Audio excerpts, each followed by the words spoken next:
veamos, ¿no?, qué es lo que queremos y hacia dónde vamos. Pero bueno, el tiempo siempre es corto, siempre nos hace falta. Entonces creo que es momento de pasar a la segunda parte de nuestro diálogo. Les recuerdo que pueden subir sus preguntas a cualquiera de los dos foros, el de cultura financiera o el de matemáticas. Y bueno, no tenemos en este momento conexiones por videoconferencia, así es que pasemos a las preguntas del foro. ¿Quieres iniciar? Bien. Claro que sí. Gracias, Adriana. Tenemos aquí una pregunta de Olga Botero. Ella nos manda su pregunta de la Universidad de Antioquia, del Colegio Pinares, Medellín, Colombia. Estimada Yereli, el estudio realizado por ustedes gira alrededor de las comunidades virtuales de aprendizaje conformadas por profesionales o personas adultas en su mayoría. ¿Cuáles aspectos de los contemplados en el estudio pueden servir para llevarse a pequeñas comunidades virtuales de aprendizaje en grupos escolares? Menciona otra pregunta más. ¿Qué elementos consideran ustedes fundamentales para la creación de comunidades virtuales de aprendizaje en el aula escolar? Otra pregunta. ¿Hasta qué nivel de aprendizaje sería posible avanzar en un aula de primaria, por ejemplo, o de secundaria? ¿Y cómo se podrían clasificar estas comunidades virtuales de aprendizaje en la escuela? El tema de comunidades de aprendizaje realmente es muy amplio. En México todavía nos hace falta profundizar más en el tema. Por ejemplo, algo que a partir de un estudio que precisamente para mi tesis de maestría que tiene que ver con las comunidades de aprendizaje, este enfoque realmente es viejo. En Estados Unidos y en España principalmente se empezaron a desarrollar entre los años 60 y 70, donde el modelo de escuela cambia. De hecho, su organización es totalmente diferente a como la concebimos tradicionalmente, y se le llama comunidad porque todos los actores involucrados en el proceso educativo tienen una participación. Las estrategias son fundamentalmente desarrolladas a partir del aprendizaje dialógico, y hay todo un marco de referencia para entender el aprendizaje dialógico. Con el uso de la tecnología dentro de las comunidades de aprendizaje, porque hay comunidades de aprendizaje que sin necesariamente utilizar la computadora o el ordenador se genera el aprendizaje, es decir, no es un requisito indispensable mediarla con tecnología para que sea considerada una comunidad de aprendizaje. Sin embargo, este marco de referencia se empezó a transferir a las comunidades virtuales de aprendizaje, porque ya con el uso de las plataformas de avanzada, de mucha, ¿cómo les diré?, vanguardia, en el cual surgieron nuevas modalidades.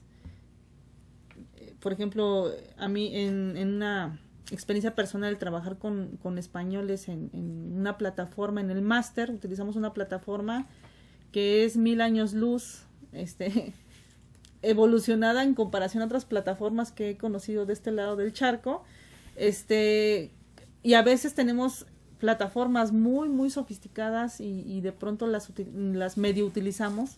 En el caso de Moodle, por ejemplo, para algunos ya es vieja, para mí es fenomenal, pero realmente cuando tú te das cuenta que tiene un sinfín de uso las herramientas y solamente utilizas el foro, creo que es cuando no aprovechas al máximo el recurso tecnológico. Entonces necesitamos obviamente de formación para empezar a utilizar con mayor dominio estos recursos tecnológicos. Entonces, cuando surgieron todas estas comunidades de aprendizaje utilizado o mediadas principalmente con las plataformas, obviamente sustentándose en el aprendizaje dialógico, porque, por ejemplo, ¿cómo es que generas aprendizaje? A través de un foro de discusión. Partes de un tópico, haces alguna actividad de análisis y lo que haces es socializar el conocimiento para lograr el aprendizaje. Entonces, estamos hablando de un marco de referencia del aprendizaje dialógico. Entonces, el marco de referencia en sí de las comunidades virtuales es el mismo, no cambia para educación básica o para educación superior. Lo que sí cambian son las formas de interacción, es decir, cómo generar una comunidad virtual en niños pequeños. No es mi área fuerte de investigación y de formación, pero a través del proyecto de investigación que empecé a desarrollar, empecé a ver experiencias de otros países. Reitero el caso de España porque me parece que es uno de los países que son potencia en el uso de la tecnología en el proceso de enseñanza-aprendizaje. De hecho, por ahí salió una encuesta en la que decía, casi aseguraban que el 100% de sus profesores han utilizado alguna vez la tecnología en sus clases.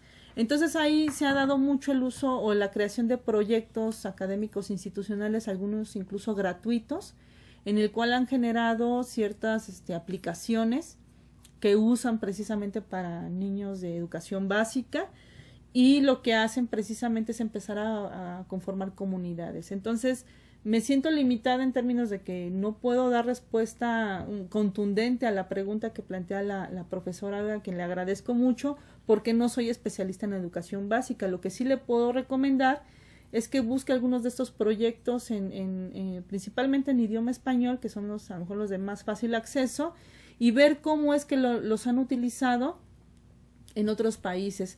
De allí surgieron algunas estrategias que a mí me pareció formidable. Yo no conocía, por ejemplo, la Casa del Tesoro. Cómo puedes generar equipos de trabajo, dejar una actividad, un reto, y a través de esta metodología que se llama Casa del Tesoro, los estudiantes logran a través del uso de Internet cumplir con el reto, ¿no? Entonces, lejos de prohibirles el uso de las fuentes, les aprendemos a discriminar y a utilizarlas a favor del aprendizaje. Otra, la WebQuest, que son estrategias ya muy concretas, pero que podríamos generar a través del uso de una comunidad.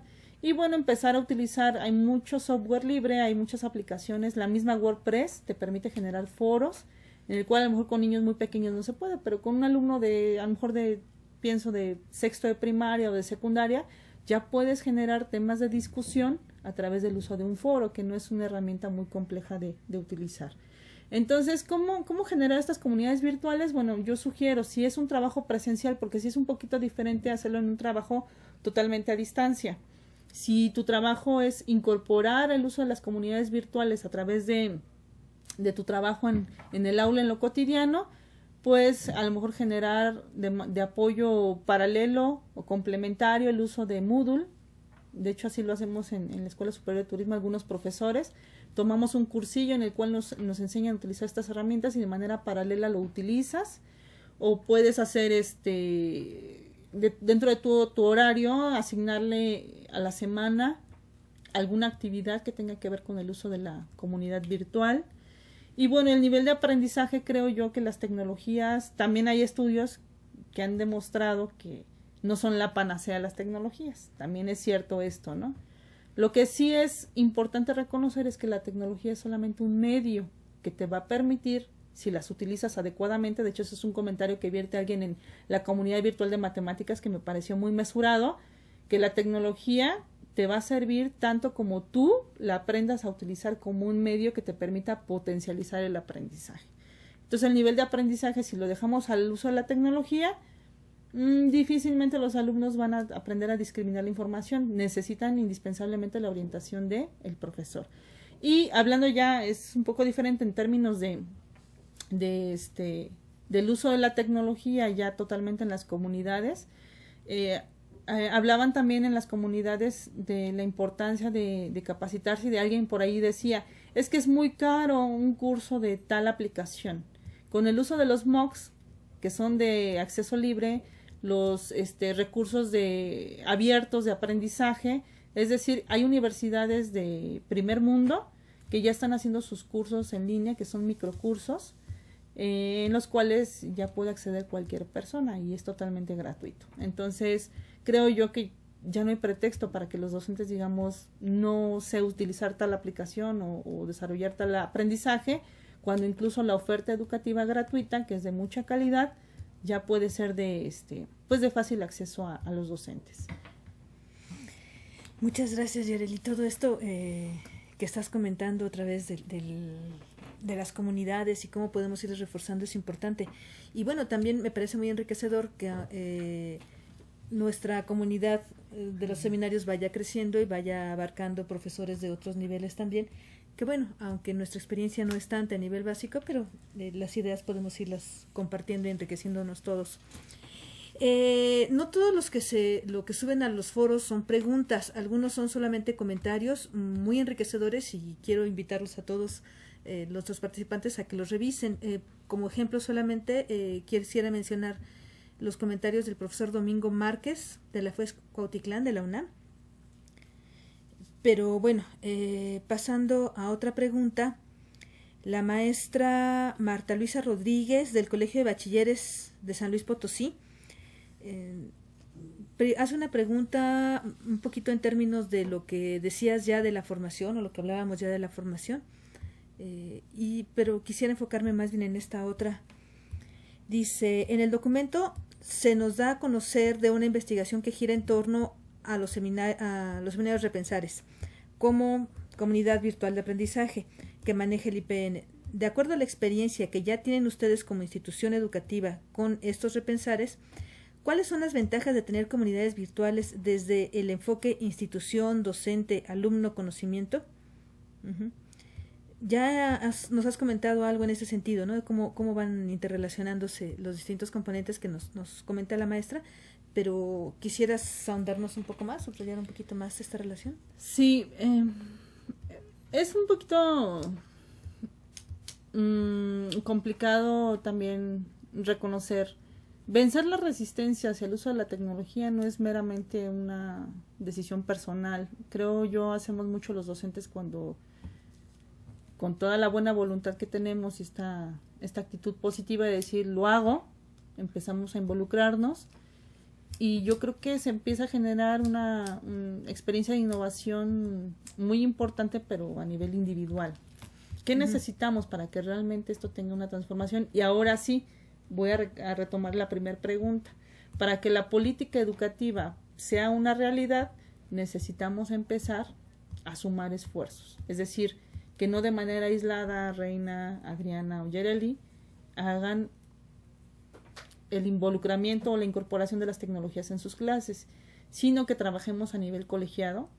De hecho, dentro del marco de referencia de las comunidades de aprendizaje habla de la comunidad de aprendizaje enfocada en los grupos colegiados académicos y las instituciones. Es importante que las instituciones también generen, en consonancia con toda esta política educativa, generen proyectos y estrategias que le permitan a los docentes involucrarse en el uso de la tecnología. Algo que es muy, bueno, y voy a poner de ejemplo mi escuela, en el curso intersemestral se han llegado a ofertar cursos para el uso de Dropbox, ¿no? Y uno dirá, ay, ¿en verdad necesito un curso para aprender a utilizar Dropbox? Pero a lo mejor es soberbia porque hay personas que a lo mejor les cuesta más trabajo aprender el uso de esta tecnología, ¿no? Y no es meramente aprender el funcionamiento de esta aplicación y cómo la puedes, sino además que te digan o te orienten cómo la puedes utilizar o darle un uso a la actividad docente. Entonces, creo yo que hay que empezar por lo básico, que es empezar a formar a los profesores bajo el esquema de del uso de estas tecnologías. A lo mejor ir en avanzada con aplicaciones mucho más complicadas, como ha sido esta aplicación que hablan de GeoGebra en matemáticas o de los simuladores en cultura financiera, pero que también exista una iniciativa de los propios docentes que ya han experimentado estas innovaciones a formular propuestas que lleven a sus academias, que lleven a la institución. Y esto es algo que nos ha servido mucho aquí en el instituto. De hecho, los seminarios Repensar, creo yo, y por ahí no es comercial, se evidencia aquí en la comunidad virtual, hacen mención de lo siguiente, ¿no? El hecho de que tú tengas la oportunidad de interactuar con una persona de Colombia, que tengas la oportunidad de compartir experiencia con alguien de Argentina, esto te amplía el horizonte. ¿Por qué? Porque te das cuenta que compartimos problemáticas y que las soluciones pueden ser diferentes, y el empezar a compartirlas te da posibilidades de poder aprender algo nuevo y tener una nueva perspectiva del asunto. Y en términos de cómo lo hemos hecho institucionalmente, pues ha sido romper paradigmas, porque el aprender a trabajar de manera multidisciplinaria pues no es fácil, y aquí que mis compañeras están sentadas conmigo me podrán no dar el avión, sino que nos puedan incluso ellas hablar de cuál es el reto que implica trabajar realmente de manera multidisciplinaria en trabajo colegiado. y de hacer transferencias. Algo que yo siempre he reconocido en términos de lo que hemos avanzado en cultura financiera ha sido los préstamos que hemos tomado de la matemática educativa. Uno de ellos fue la experiencia de ingeniería didáctica, ¿no? De que es un marco de referencia utilizado ya el currículo potencialmente aplicado, que lo tomamos, lo analizamos y lo contextualizamos a las necesidades de cultura financiera. Entonces, esto es lo que te permite una gran posibilidad el trabajar multidisciplinariamente. Entonces, institucionalmente se nos ha permitido, y no nada más se nos ha permitido, esto es lo que quería profundizar también hace ratito. Algo que ha permitido a los seminarios Repensar crecer ha sido uno, que se han ido innovando. Es decir, el seminario Repensar, el primer ciclo, seguramente no es igual, incluso en el uso de la tecnología, que el 11º ciclo. Es decir, que hubo una evolución en el propio seminario, ¿no? Una apertura, irse flexibilizando, hacer incorporaciones en el uso de la tecnología. Pero a su vez buscamos apoyo institucional. En el 2015, y eso es parte de complementar alguna pregunta que se hizo en el diálogo, se fundó la red de los seminarios Repensar. Se generó un plan de trabajo, se hizo una presentación ante las autoridades y se registró de manera oficial la red de los seminarios, ¿no? Entonces, tenemos la oportunidad de hacer ya un reconocimiento oficial a todo el trabajo que durante estos más de 10 años se ha hecho y que de alguna manera pues nos permite ir avanzando, pero también estos compromisos institucionales, es importante mencionarlo, te lleva a una mayor responsabilidad, porque ahora sí implica el que des cuenta de lo que tú estás diciendo en tu plan de trabajo que debes de cumplir. Entonces también es importante mencionar esto, ¿no? Que cuando hay un apoyo institucional también hay un compromiso para que el docente desarrolle las actividades y pues haga un proceso de formación y de fortalecimiento importante para que pueda ir mejorando las actividades académicas que desarrolla, como en este caso los seminarios. Me gustaría, ahorita no encuentro la cita, pero me gustaría mencionar esta idea que alguien puso en la comunidad de matemáticas, porque incluso agradecía, ¿no?, a los seminarios Repensar. Si bien es cierto que nosotros no hemos formado el seminario para el desarrollo de las competencias tecnológicas, por ahí alguien decía, bueno, y a su vez yo he podido hacer uso de la tecnología porque a través de los seminarios me fui obligando a saber cómo funciona un foro, por ejemplo, ¿no? Entonces, es muy importante considerar esto, ¿no? Que es como un efecto colateral positivo de un proceso de formación que tenía otra finalidad. Muchísimas gracias. Sí. Perdón, fíjate que hay una pregunta que me llama la atención, que te la voy a plantear, porque esta toca otra faceta importante de tu vida profesional, que es como docente. No te hacen la pregunta como investigadora, sino como docente. Entonces, te la voy a leer. Dice, usted menciona en la lectura de acerca de un proyecto multidisciplinario titulado La innovación didáctica en el currículo potencialmente aplicada, centrada en la interdisciplinariedad aplicado para las áreas de matemáticas, física, bioquímica, cultura financiera y comunicación, donde menciona que el empleo de las TIC fue un parteaguas en la enseñanza. ¿Qué experiencia como docente le dejó este proyecto? Pues ha sido un antes y un después, porque algo que ya lo mencioné de manera general, tuvo aprendizajes muy importantes. El reconocimiento primeramente a toda la tradición que tiene la matemática educativa como un área de conocimiento que ha ido forjando investigación, ha ido forjando marcos de referencia. Ahora que me tocó escucharlos de manera directa en Hamburgo la semana pasada, yo estaba maravillada, por ejemplo, la sociedad que ahorita no recuerdo, el ICMI, que es quien organiza el ICME, se fundó en 1908. Estamos hablando de toda una tradición de investigación que tiene más de un siglo desarrollándose, es decir, un grupo de personas preocupadas por la matemática educativa, por una didáctica específica, empezaron a desarrollar investigación.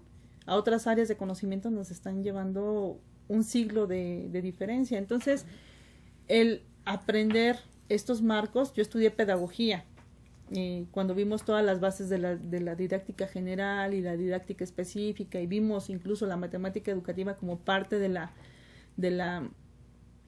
formación en la didáctica específica, no es lo mismo que ya involucrarme en un trabajo, que esta es una de las experiencias más maravillosas en mi vida como docente, porque aprendí que la ingeniería didáctica te lleva al desarrollo de material didáctico, no de improvisación, no de ocurrencias. La ingeniería didáctica te dice, menciona algunas fases, pero básicamente diseñas tu material didáctico y lo experimentas.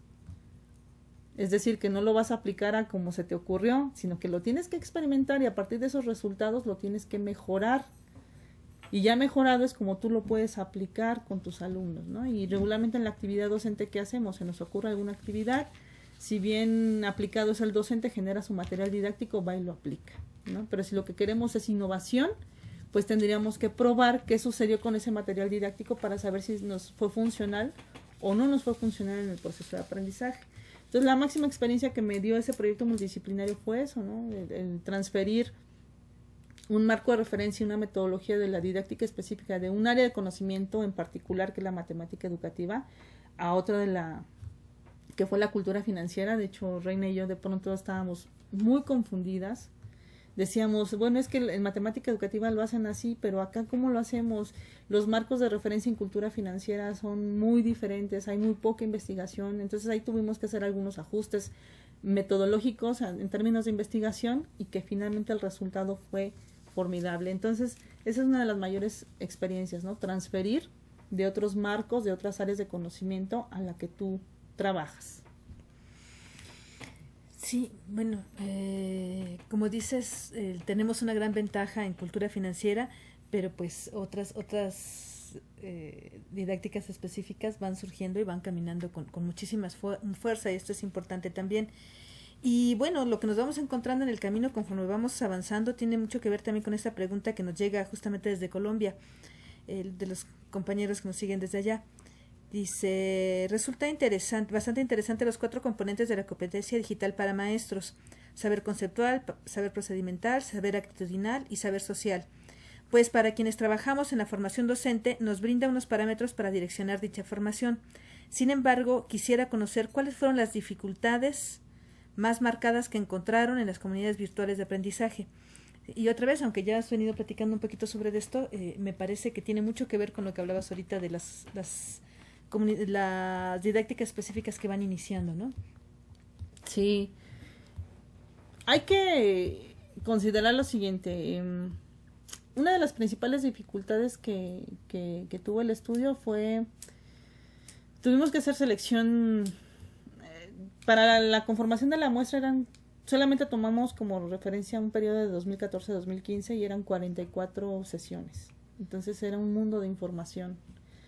Tuvimos que empezar a hacer filtros para seleccionar. De las 44 sesiones quedaron 19 bajo este esquema de selección, y aún así fue sumamente exhaustivo analizar todas las comunidades virtuales. De hecho, la red semántica generada, nos hubiera gustado tener la oportunidad, sobre todo por el tiempo, de generar redes semánticas más simples, pero era muy complicado. O sea, el análisis cualitativo es tan extenuante y tan profundo que te puede dar muchas aristas. Ahorita, por ejemplo, les hice algunas citas, pero yo traía preparadas muchas más y te da espacio para reflexionar mucho, ¿no? Entonces creo yo que una de las principales dificultades es aprender a hacer investigación cualitativa. Hay quien no le da el valor realmente a la investigación. De hecho, para muchos investigadores no es ni siquiera investigación cuando tiene un reto importante hacerla, ¿no? La metodología para hacerla, encontrar estas contradicciones, por ejemplo, ¿no? O sea, los docentes dicen esto, perciben esto, pero también en oposición encontramos que hay esta contradicción, y cómo interpretas esa contradicción. Entonces, hay que ser muy cautelosos en la selección de información y también en los límites, hasta dónde voy a llevar el análisis. Creo yo ese fue uno de los mayores retos en términos de investigación. Y otra cuestión fue reconocer, porque cada comunidad virtual, yo antes de la investigación tenía una idea diferente de las comunidades virtuales. Cuando ya me profundizo en su estudio, me doy cuenta que el papel o los roles que el coordinador de cada comunidad virtual funge es fundamental o crucial para lo que les decía, para que una comunidad virtual de interés pasa a ser una comunidad de participación o una comunidad virtual de aprendizaje. Sin embargo, reconozco que esto no se da de la noche a la mañana, y estábamos hablando, a matemáticas le ha costado 10 años o más de 10 años, lograr esta comunidad virtual. Esperemos que cuando sea la sesión 81 de Cultura Financiera, pues nuestra comunidad virtual ya tenga estas características, ¿no? Sí. Bueno, creo que no nos resta mucho tiempo. Una última pregunta. Perdón, sí, la última que llegó al foro. Decía, también es de Antioquia, Colombia. Nos dice que en su colegio han realizado este año una aproximación a las comunidades virtuales de aprendizaje con estudiantes de sexto y de noveno a través de la plataforma Edmodo, donde se crea un espacio para cada grado que permite enviar y recibir mensajes, asignar actividades, comparar archivos, hacer comentarios, aportes. Ha resultado interesante. Y quisiera saber si tienes alguna sugerencia para cualificar esta experiencia y convertirla en una verdadera comunidad. Tiene que ver con esto que nos decías de los coordinadores, pero supongo que también les ayudaría más sobre los marcos y todo esto que estuviste tú investigando. Sí, es muy importante considerar esto. En general, la educación a distancia le hace falta mucho desarrollo en términos de conocimiento e investigación. Les hablaba del caso de España, no porque, me formé en un programa precisamente de nuevas tecnologías, utilizando sus plataformas, por eso yo les decía, creo yo que tienen mucho desarrollo, pero no es el único país. Incluso aquí en México me tocó también trabajarlo en la Pedagógica Nacional, y yo decía, qué exagerados son en su estructuración y en su diseño instruccional, pero créanme que eso tenía ciertas ventajas ya en el resultado de aprendizaje. Cada institución lo maneja diferente. Yo les puedo decir, incluso aquí trabajando en el instituto, el mismo diseño instruccional, aunque es la misma plataforma, tiene otra forma de estructurarse, tiene otra forma de desarrollarse. Cada institución como que le va imprimiendo su personalidad en cuanto a la estructura que lleva la propia comunidad virtual. ¿A qué nos hemos enfrentado ahorita en el instituto? A que tenemos muchas interrogantes y que nos hace falta generar investigación. Por un lado está primero valorar que la educación a distancia es una realidad, es un hecho y necesitamos tener marcos. El primer punto que se cuestionaba hace unos años era la carencia de una normatividad. En un dilema tan fundamental como, por ejemplo, te mandaron unos alumnos la misma tarea y te diste cuenta. ¿Cómo te aseguras quién fue quien lo hizo, no? Entonces, o cómo sancionas bajo qué criterios normativos. Entonces, ese fue uno de los principales retos. Y ahora tenemos el gran reto de darle una innovación a las metodologías de diseño instruccional. Es decir, las que probamos en el instituto ya tienen algunos años y necesitamos innovarnos internamente para darle una evolución a las comunidades virtuales en la modalidad a distancia. ¿Qué nos ha servido o a título personal, qué me ha servido a mí? Aprender de la experiencia de otros países que ya tienen más años en el diseño de este tipo de proyectos, el poder interactuar a través de las comunidades virtuales y hacer uso de las aplicaciones informáticas que obviamente están ahí a través de internet. De hecho, de manera libre uno puede encontrar artículos científicos muy importantes sobre el uso de las comunidades virtuales y estos marcos de referencia. Entonces yo sí recomendaría, y aquí coincido con la perspectiva de Adriana, hay que empezar a documentarnos, porque sí es cierto que las problemáticas que vive ahorita las instituciones educativas con la incorporación de la tecnología, tanto en las modalidades escolarizadas como no escolarizadas, pues es un reto importante. Y también entender, porque eso es algo que nos ha costado trabajo entender, que no es lo mismo dar una clase presencial incorporando tecnología que orientar todo un proceso de enseñanza-aprendizaje en una plataforma virtual, en la modalidad a distancia. Entonces, tiene implicaciones y funciones totalmente diferentes para un docente en los dos escenarios. Son escenarios y su naturaleza, son dos escenarios diferentes y la naturaleza es totalmente diferente. Entonces, hay mucha investigación ya sobre, hace falta más, pero también ya hay investigación que tenemos a la mano a través de internet, documentos, artículos científicos muy interesantes. Incluso ahorita lo más novedoso habla sobre el uso de los móviles, las tabletas, celulares dentro del proceso de enseñanza-aprendizaje. Creo que es de lo más novedoso que hay hasta el momento. Fíjate que me llama la atención. En tu artículo vi que mencionas al programa de desarrollo institucional 2015-2018 en el eje 2, que habla acerca de formación docente con respecto al uso de la tecnología. Entonces decía que el instituto propiamente lo que ha hecho a través de estas de integrar a todas las carreras esta parte virtual de las carreras virtuales, tanto en nivel medio superior como en el nivel superior, daba con esto la oportunidad o la apertura para que los maestros pudieran empezar precisamente a utilizar las nuevas tecnologías dando clases de manera virtual. Entonces, pues una primera pregunta sería, ¿tenemos los maestros capacitados para ello? Y la otra sería, ¿qué pasaría si tenemos también los grupos para que por lo menos a cada maestro le tocara un grupo en esa modalidad, ¿no? Eso también es algo interesante de pensar porque tendríamos de esta disponibilidad.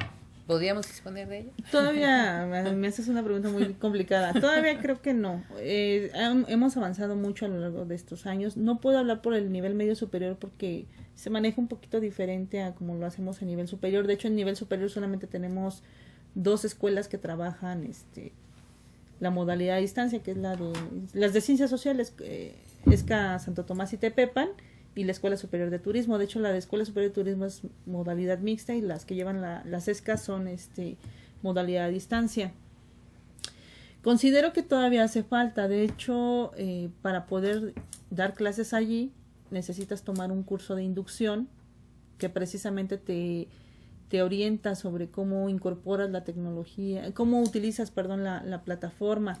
Sin embargo, hace rato hablaba yo de la naturaleza que implica que utilices Moodle para la modalidad no escolarizada, y es muy diferente para hacerlo para la modalidad no escolarizada y escolarizada.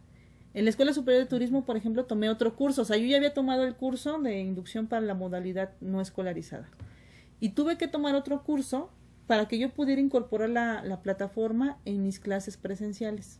Porque ahí no la ves como el recurso central o primordial, sino lo ves como un recurso complementario. Entonces el uso es diferente.